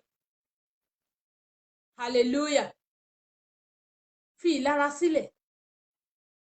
Ẹni tó ń fi gbogbo ìgbà tó ń fi gbọ́ ti tiẹ̀ yẹn kò rí tiẹ̀ rò. And for this reason, ẹni tó ń ní lára yẹn òun ló máa wò. Good evening, Mommy Joy. God bless you, ma. You are welcome. Ẹni tó ń ṣe ìlara yẹn tiẹ̀ ló máa gbọ́, wàá ti gbàgbé ti ayé ti tara ẹ̀. That means you are your own enemy. Hallelujah, ma. God bless you, Mommy Joy. Wàá ti gbàgbé. Let's look at the book of Job. Ẹ káwọ̀ inú ìwé Job. Job 5:2. Job 5:2. Ẹ jẹ́ káwọn nǹkan tó sọ nípa envy. Envy. Ó ní nítorí pé ìbínú pa aláìmọye, ìrunú a sì pa òpó ènìyàn. Do not envy one another. Jẹ́ kí oníkálukú face your own. When you are facing other people's business, you are your own self-enemy. Ìwọ ni ọ̀tá ara ẹ tó bá ti ń face business ẹlòmíì. Face your own business. Number 5 is ego. Ìgbéraga. Èmi ni mo tó báyìí. Ego prevents you from learning from others. Àwọ̀ wípé ẹ kí ló mọ̀ mo mọ̀ jù lọ. When you have ego, you cannot learn. And in this life, we learn every day. In this life, bí nǹkan tó o bá ti mọ̀, ẹlòmíì nǹkan kan máa ṣẹlẹ̀. Bóyá okay, irú fried rice nsìn. You know, everyone knows how to cook jollof rice. Not real jollof rice o. Àìmọye concussion rice o. Everybody ló ṣáà lè sọ kó di pupa. But that fried rice, except you learn it, you may not know how to cook it. Ego will prevent you from telling your friend or your neighbor that please teach me how to do this thing. When you are trying to èmi náà ní ego, èmi náà lè ṣe, you will do it right. Learn it. Even for those of us that are learning job, tó jẹ́ ọmọ ẹ̀kọ́ṣẹ́, learn it very well. Má jẹ́ kí ego, ọ̀pọ̀lọpọ̀ ọmọ ló kọ́ṣẹ́ lónìí tó yẹ pé wọn ò mọ̀. Even when you are in the school, tó bá wà ní school, tó bá jẹ́ ni tó ní ego tó ti believe pé you know everything, you know nothing. Even at that working place, níbi iṣẹ́ tó ti ń ṣiṣẹ́ yẹn, when you don't know how to do it, submit yourself. Ask those that knows how to do it. By that, you are promoting yourself. By that, you are learning. By that, you are gaining more knowledge. By that, you are growing.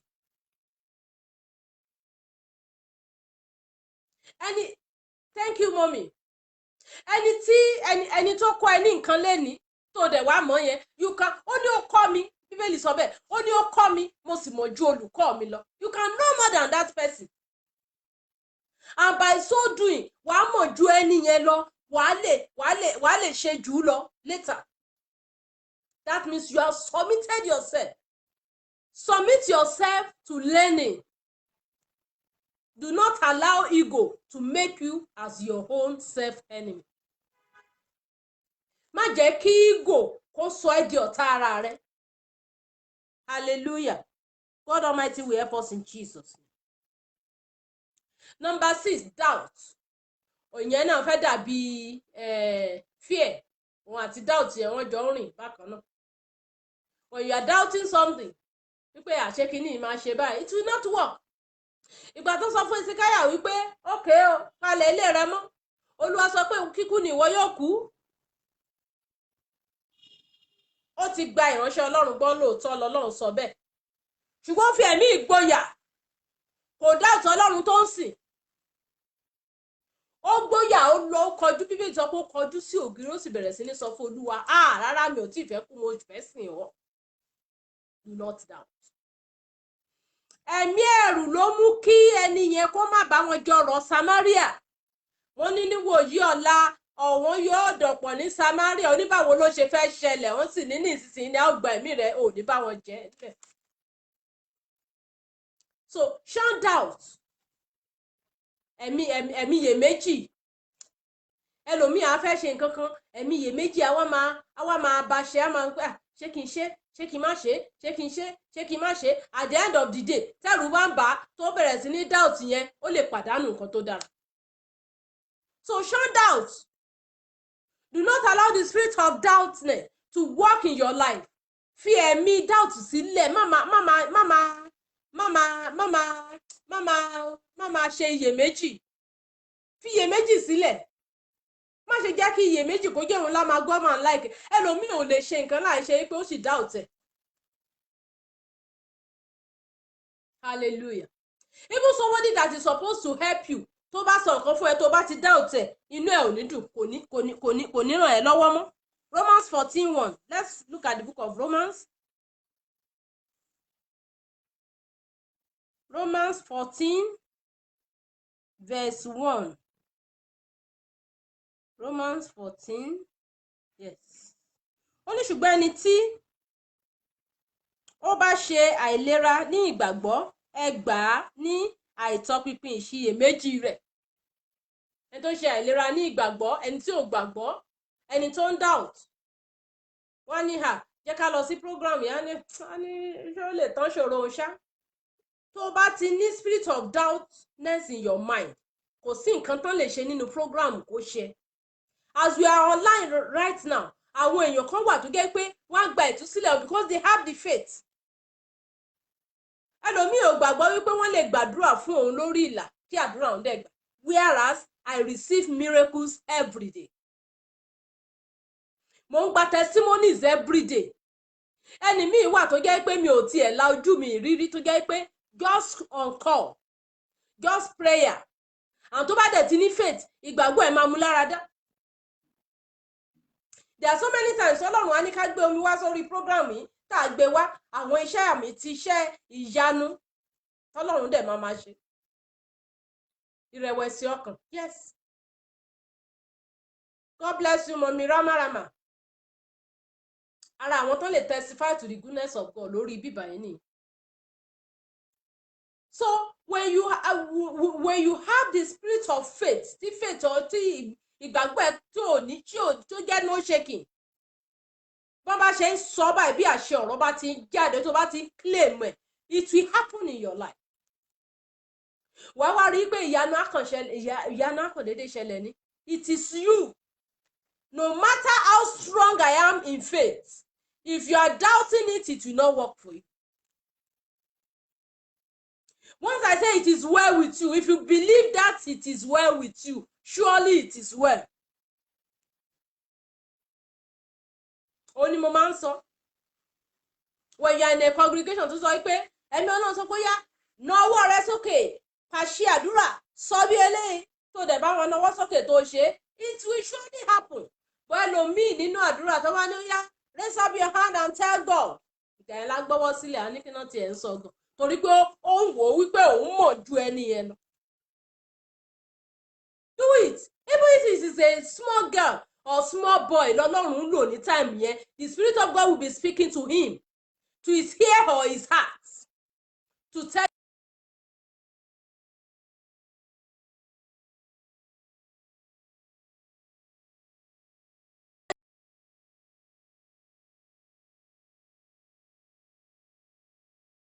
hallelujah. Neighbor tí tó bá ti sọ pé ṣé bí eléyìí tó bá ti ṣe kí ni ìyá Jésù sọ fún àwọn èèyàn tó wá bá tọ́lọ́tí ti tán níbi àsè ìgbéyàwó ó ní ẹ lọ bá ó lóhun tó bá ti ní kẹ́ ṣe ó ní ẹ ṣe é. So má jẹ́ kí doubt kó máa gba ìbùkún ẹ. It's a spirit of the devil to work against you. Hallelujah. Tí ẹ sì fi ìgbàgbọ́ máa fi ìgbàgbọ́ àwọn kan máa ń pè ní gọ́líbù wọ́n lẹ́nìyẹn wá ló gọ́líbù wọ́n ní kò gbọ́n nínú àìgbọ́n ẹ̀ náà jẹ́ kán tàn ẹ́ kó ṣoríire. Hallelujah. The Lord will help us in Jesus because of our time. Ìkeje ìwà tó lè jẹ́ kó jẹ́ ọ̀tá ara rẹ òun ni spirit of hatred. Spirit of hatred ẹlòmíì ó ní ẹ̀mí ìbínú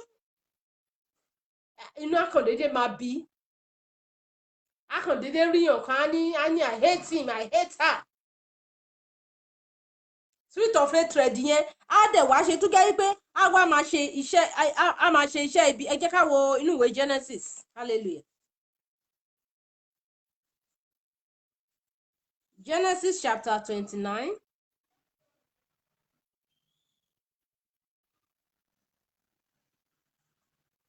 Verse 31.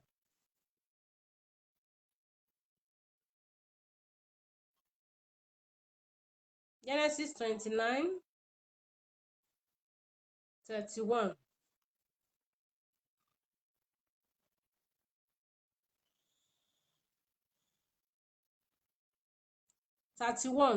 Ó ní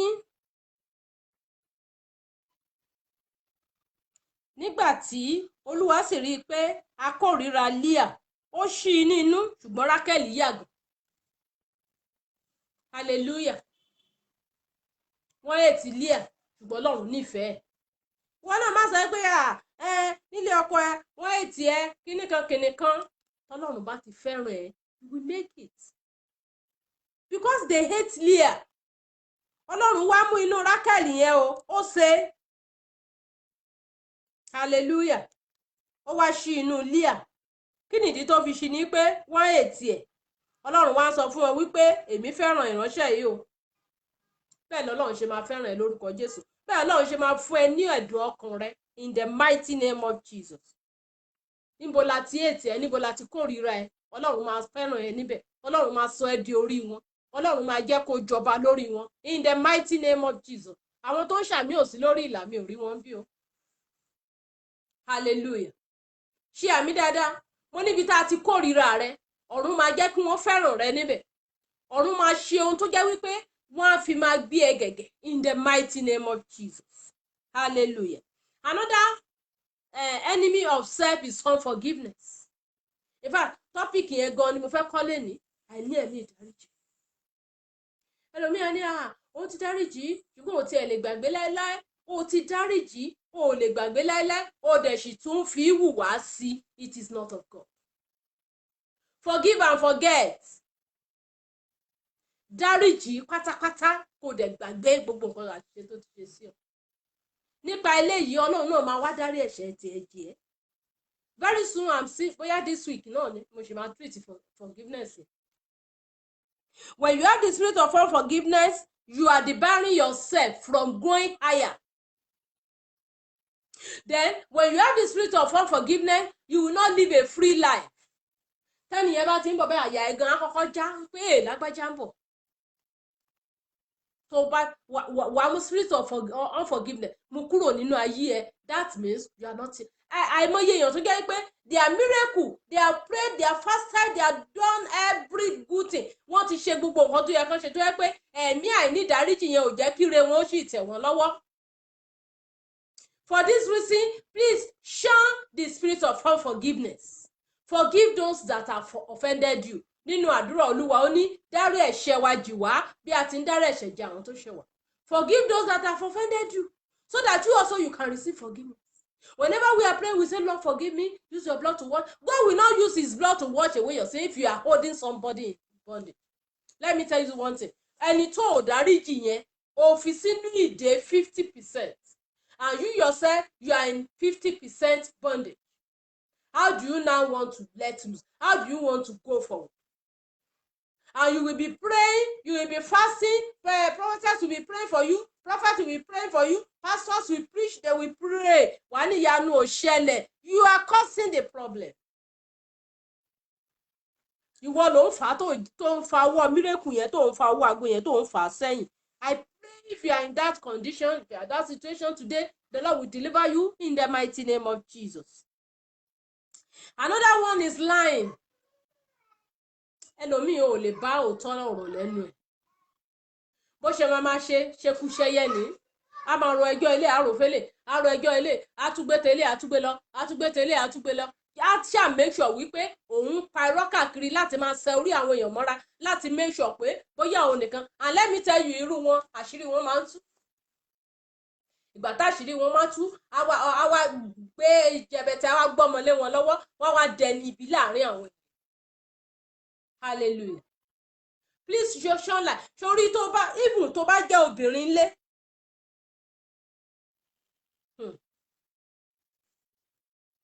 Tó bá jẹ́ obìnrin lé tó bá ń parọ́, your husband will not trust you. O ti break family yẹn bì kan nìyẹn. Tí wọ́n bá dẹ̀ wá sọ pé obìnrin àjèjì kan ní kíní, bóyá nìyẹn lóòótọ́. Tó jọ òun lọ́kọ ẹ̀ rí tó fi fà mọ́. Ká ní ìwọ lóòótọ́ ni ìbá máa lọ sí kíní. Ìwọ á máa gbàdúrà pé Olúwa send my husband back. When you are a liar and your husband doesn't like lies. Wọ́n á máa parọ́ tòkè mọ́tòdò. Àbí wọ ọkọ tó jẹ́ pé irọ́ ni ṣá all the time. O ti mú ìfẹ́ ìyàwó yẹn, o ti dínkù nínú ayé ẹ. And your wife will not give you love, kò ní show love fún ẹ, má ṣá sọ pé ẹ jẹ́ kí n máa tọ́jú ọmọ mi. A wá ṣe gbogbo ìfẹ́ tó yẹ kó ní sí ẹ, a wá divert ẹ sórí ọmọ. Whereas the love between husband and wife tó yẹ kó máa grow yẹn kò ní grow mọ́, a divert ẹ sórí ọmọ. A wá kò wá ní ètè ẹ̀ ṣàjọ máa ṣe co-tenant nínú ilé. Even when your best friend discover that you are a liar, that best friend will move away from you. If your parents know that you are a liar, wọ́n lè trust see anything tangible in your hand. Wọ́n lè trust ẹ pẹ̀lú good thing. A liar is not respected. A liar does not even believe in himself.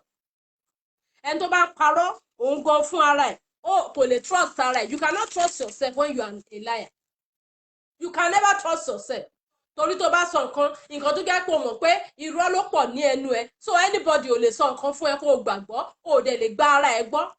And I see people saying it boldly. Wọ́n ní àwọn ara wọn gan báyìí wọn trust ara wọn. I trust myself. I don't know, maybe you are there. If you trust yourself, let me know. Ẹ̀yin tẹ́ wà lórí ìlà pẹ̀lú mi. If you trust yourself, tell me, write it. Say, I trust myself. Hallelujah. Sọ pé mo trust ara mi. Some people doesn't trust themselves because they are liars. Because they cannot say anything. Kò bá bẹ́ẹ̀. Irú ẹni yẹn kò sí nǹkan tó lè. Bó fi Ọlọ́run búra dọ̀la mẹ́ta kò lè gbà ẹ́ gbọ́ láéláé torí òun gan ò gbára ẹ̀ gbọ́. Torí òun gan ò ní òótọ́. Ṣé wọ́n lóòótọ́? Hallelujah. Mommy Alabi Juliana Adeshewa, God bless you, my mommy. Yes. Yo, my great evangelist, God bless you. I trust myself too. Monitor me bí báyìí mi ò rí bọ̀, mo rí ní the other line. I trust myself. Trust yourself. Try to be a truthful person. Nǹkan tá bá ṣe wá rí nǹkan kan tí mo fi mọ àwọn tó máa ń parọ́. Nǹkan kan tó common sí wọn ni wípé Lord, help us rise up against the false prophets and society and the lies of the devil and stop leading the youth on the path of hell by telling them things like it is okay. Wow.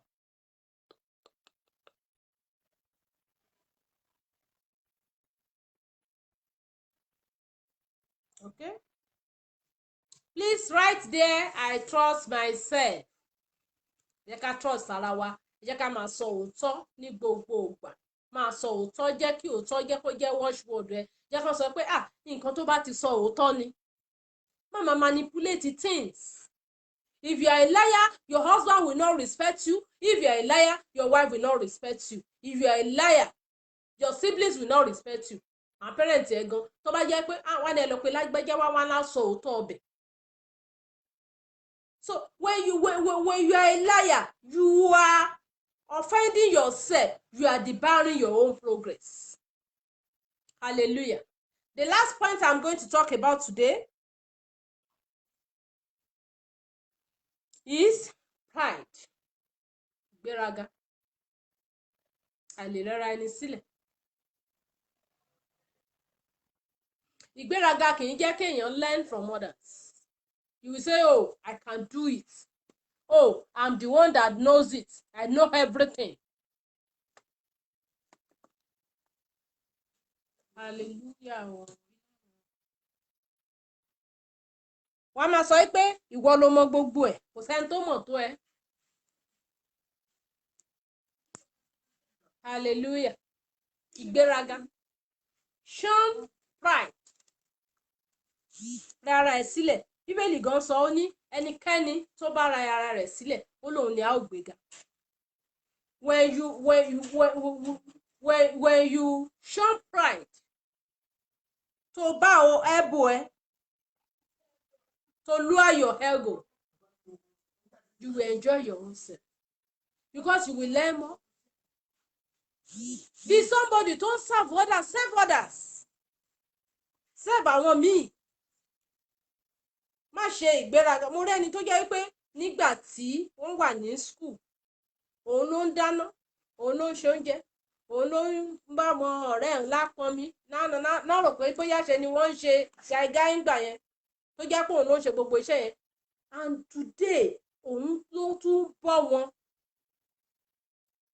Ọlọ́run ti wá gbé e ga. Bíbélì sọ pé ẹnikẹ́ni tó bá rẹ ara rẹ̀ sílẹ̀, ọ̀run máa ṣe kí ni o? Ọ̀run máa gbé e ga. You can look at that in the book of Psalm 10 verse 4. Tó bá ti rẹ ara ẹ̀ sílẹ̀, Ọlọ́run máa ṣe kí ni? Ó máa gbé e ga. And I pray and decree in the mighty name of Jesus that the power of God will uplift you today in the mighty name of Jesus. Gbogbo nǹkan tí ẹ̀mí self yìí tó dẹ̀ ti bàjẹ́ nínú ayé orí kọ̀ọ̀kan, ọ̀run máa ṣe àtúnṣe rẹ̀ in the mighty name of Jesus. Our time is far spent today, but I assure you tomorrow we are going to pray. Tomorrow is ọjọ́ ìṣẹ́gun. That's Tuesday.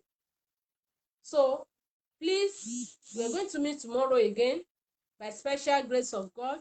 I will come online anytime from 2 p.m. Tọ́lọ́run bá dẹ̀ ṣe náà tí n bá lè wá ní àárọ̀ ọ̀la tán. But if not, anytime from 2 p.m. tomorrow, I'm going to be online and we are going to pray. Fire prayer ní ọ̀la yẹn o.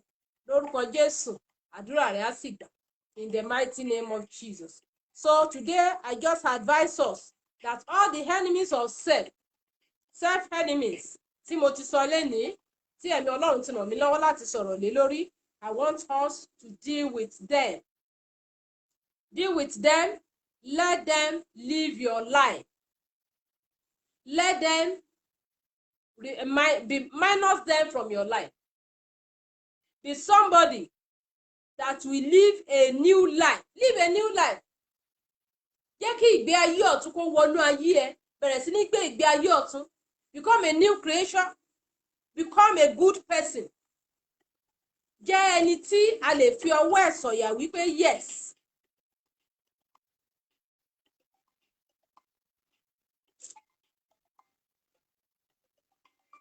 Jẹ́ ẹni tí a lè fi ọwọ́ ẹ̀ tí wọ́n fún ara ẹ̀gbọ́n tó lè fi ọwọ́ ara ẹ̀ sọ̀yà wípé all these things are no longer in my life. Treat them one after the other. Shun anger.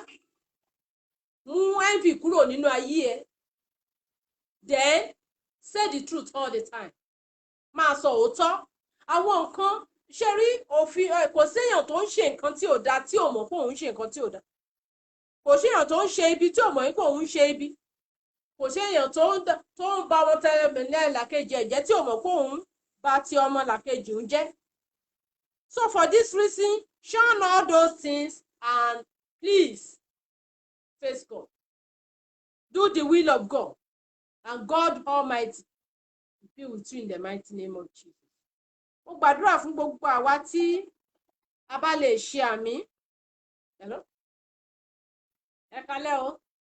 Yes, sir.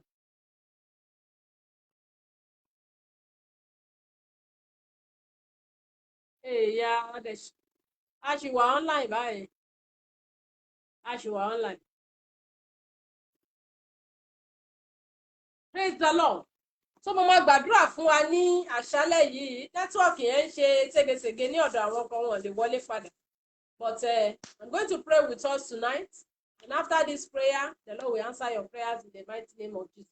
Ẹni tó bá dẹ̀ fẹ́ kí n gbàdúrà fún òun náà ní online now, that is the number you can call. You can call me on that line, +23480 3840 8211.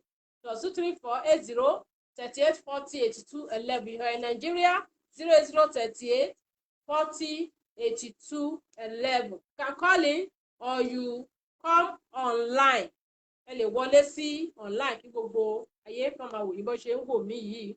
Lè gbà ládùúrà lórúkọ Jésù. Ayé yín ò ní rí bákan náà mọ́ o. Gbogbo ẹni tá jọ ṣe program lónìí pátápátá. Mo gbàdúrà gbogbo ọ̀tá ara ẹni tí ń bá yín jà, ọ̀run dáná sun wọ́n. Látòní lọ, ọ̀tá ara rẹ kò ní jà ọ́ lógun mọ́. In the mighty name of Jesus. Gbogbo ohun tí ọ̀tá, gbogbo ọ̀nà tí ọ̀tá ara ẹni tí fi ń jà ọ́ lógun, ọ̀run dáná sun lónìí. In the mighty name of Jesus. Amen. Hello, Kola. Hello? Hello? I'm live on Facebook. What do you want? Who are you? From where? Okay. God bless you. God bless you. I pray for all of us in the mighty name of Jesus that as from today, gbogbo nǹkan tẹ́lẹ̀ ní ṣe mọ́ yẹn, ẹ̀mí mọ́ Ọlọ́run máa gbà ní ọwọ́ yín, ẹ ò sì ní ṣe é mọ́. In the mighty name of Jesus. Every self-enemy in your life, I declare them wanted today in the name of the Father, in the name of the Son, and in the name of the Holy Spirit. I'm online, ma. Ẹ káàárọ̀ o, ẹ ǹlẹ́ mà o.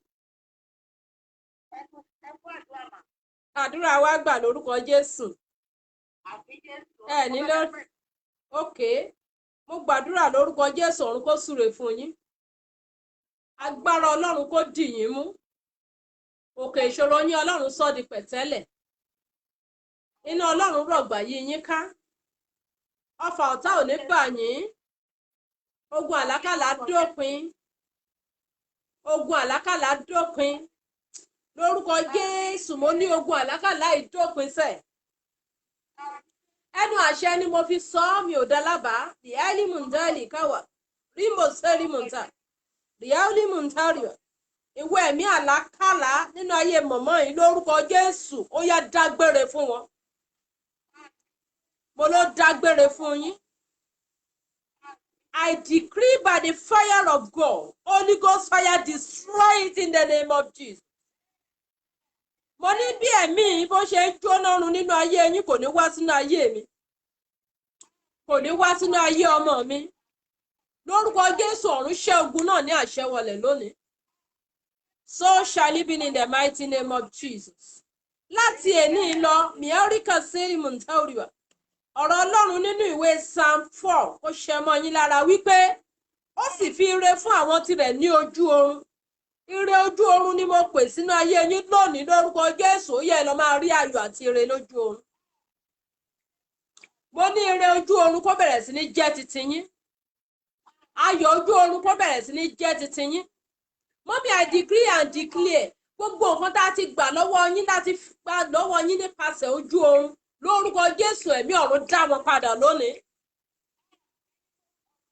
Mo lóhun tí ọ̀tá ti gbà lọ lójú oorun. Mìíyẹ́yìn kan sẹ́rí mùndẹ́lì káwà.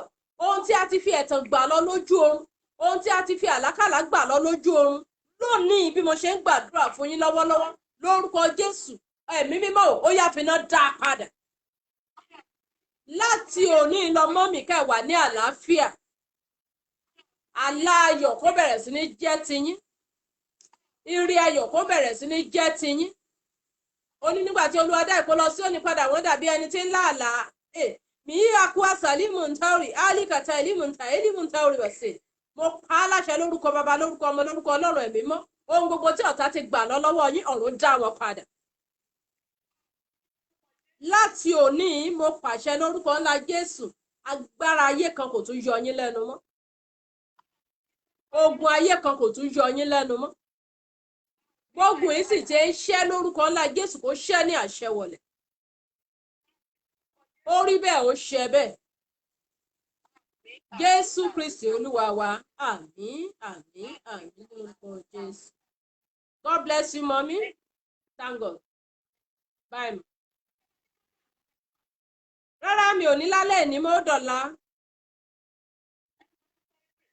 Okay, mi àríkà sẹ́rí mọ̀ntálì, ákúwà tàlí mọ̀ntálì bàṣẹ́lẹ̀. Àṣẹ ọ̀run kó wọnú omi yẹn lọ.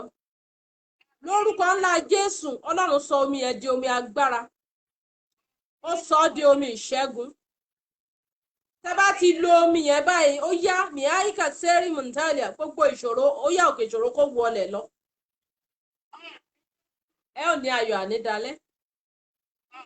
Mọ́mí o, ẹni tó wá ń lérí lẹ́ka mọ́ yín, ọ̀run bá mi lérí mọ́. Lími àkàlíbà, róòlì mọ̀ntálíà, ẹni tó ń lérí mọ́ yín, ẹni tó lóun fẹ́ wo bẹ́ẹ̀ ṣe fẹ́ gbé gbà. Mo pàṣẹ lórúkọ ńlá Jésù ìdá ọ̀run bá. Ní ẹ̀rí àpò àtàlí mọ̀ntálíà, mo lẹ́ni tó sọ wípé báwo lẹ ṣe fẹ́ ṣe. Ẹni tó ní ọ̀nà wo lẹ́ ò gbé gbà lórúkọ Jésù níbi tó ti ń ṣọ́ yín ẹ ó yọ bọ́rọ̀ mọ́ lọ́wọ́ ẹ ó sì lọ síwájú Ọlọ́run yóò sì pa á mọ́ ibi tó wà yẹn. Mọ́mì ẹ̀yìn òkú là ń jàkàrà lórúkọ baba lórúkọ ọmọ lórúkọ Ọlọ́run ẹ̀mí mímọ́ lẹ́yìn àwọn ọ̀tá yín ẹ ó jẹ àkàrà wọn. Ẹni bá wá nàka ibi sí yín ibi kó ba. Èmi wòlíì Olúṣọlá súre fún yín lónìí o, àlàáfíà kó bẹ̀rẹ̀ sí ní jọba nínú ayé yín. Ó rí bẹ́ẹ̀ ó ṣe bẹ́ẹ̀ o. Jésù Olúwa wa, àmín, àmín, àmín lórúkọ Jésù. Hallelujah. Thank God. All right. Bless you. Bless you. Hallelujah. Hello, good evening. Hello, good evening. Who are you? Where are you calling from? I'm Janet. I'm calling from Janet. Okay, Mr. Janet, God bless you. Amen. Longest time, how are you, ma? Fine, ma. Orin tó dẹ̀ wá ń kọ níwájú Sister Janet. The song I'm hearing now is a Yoruba song. I think you can hear her language. Yes, ma. Yes. Can you hear my language? Yes, ma. The host of heaven is singing a song before you now. Wọ́n ní kí ló bá ọ lẹ́rù kó wí. Ẹ̀rù kò sínú ọkàn mi, torí Jèhófà ń bẹ láàyè. Ẹ̀rù kò sínú ọkàn mi. Can you sing that song? Kí ló bá mi? Oh, wow. Yes. Sing it. Torí Jèhófà ń bẹ láàyè. Ẹ̀rù kò sínú ọkàn mi. The Lord say I should tell you. Because Jesus lives, because Jesus is alive, there is no fear. The Spirit of God is telling me that you should not fear that mountain, because they shall become plain. Yes, the Lord is telling me that since day before yesterday, you have been battling. You have been battling in your mind. You have been disturbed. Yes, that is what the Spirit of God does not lie. He said you have been facing some things that are disturbing you since day before yesterday, láti ìjẹta. But as the Lord liveth, because the Lord that has called me is asking me to tell you that fear not. That mountain has become plain now. And I decree and declare that the problem is no more in your life in Jesus. I decree peace into your life. Accept it in Jesus' name. As from today, you will see that problem no more in the mighty name of Jesus. Jesus said to the wind, ó ní kó dákẹ́ jẹ́, Ọlọ́run sọ fún ìjì, ó ní ìjì dákẹ́ jẹ́, ìjì yẹn ti dákẹ́ jẹ́. And I decree as a living servant of God that every problem facing your life, there is a stop to them today in the mighty name of Jesus. You are free. You are free. You are free. The Lord asked me to tell you, say, you are free. Accept your freedom in the mighty name of Jesus. Yes, you are free. Oh. Hallelujah. Bless you, my sister. Thank God, thank God, thank God. God bless you. God bless you in Jesus' name. You are blessed in Jesus' name. Amen. So, people of God, bye. People of God, by special grace of God, I'm going to pray with us tomorrow. Just be expecting me online anytime from 2 p.m. Nigerian time. And by that time, by special grace of God, we are going to pray randomly. We are going to pray for individuals. So be prepared. God Almighty will bless you in the mighty name of Jesus. Lórúkọ Jésù, orun ayọ̀ la máa sùn lónìí, orun ìtura, orun ìdùnnú. Lórúkọ Jésù, gbogbo ẹnikẹ́ni tó bá ń halẹ̀ mọ́ ọ, ní Ọlọ́run jó wọn nú.